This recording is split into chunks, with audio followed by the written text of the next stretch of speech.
আসসালামু আলাইকুম প্রিয় ছাদ বাগানি। আমার ছাদে একটা কাণ্ড ঘটে গেছে, সেটাই দেখাচ্ছি। এটা একটা কাঠবাদাম গাছ লাগানো এই বড় নান্দিয়ায় সিমেন্টের। তো দেখেন শিকড়ের প্রেসারে কীভাবে নান্দিয়াটা অটোমেটিক টুকরা ভেঙে পড়ে গেল। তো এটা আশ্চর্য হয়ে গেলাম যে শিকড়ের এত প্রেসার হয়। এটা অনেক কাস্টমার আসলে তারা বুঝতে চায় না, তারা মনে করে যে টব বা ড্রাম এগুলো পারফেক্ট, কিন্তু শিকড়ের প্রেসারে যে ভাঙে সেটা একটু দেখাচ্ছি। আরও এই যে অনেক চিরচিরে যে ফেটে গেছে এখানে, মানে আরও মানে এটা এক কথা ব্যবহারও অযোগ্য হয়ে গেছে। কিন্তু আমি এটাই দেখাচ্ছি যে সিমেন্টের নান্দিয়া এটার কোনো টেকসই নাই।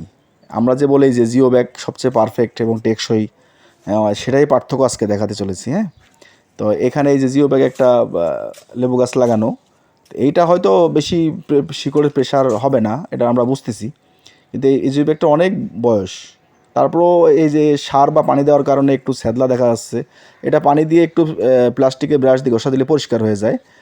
অথচ এই যে এখানে একটা বড় পেয়ারা গাছ লাগানো আছে, এই যে এই টপটাও ফেটে গেল।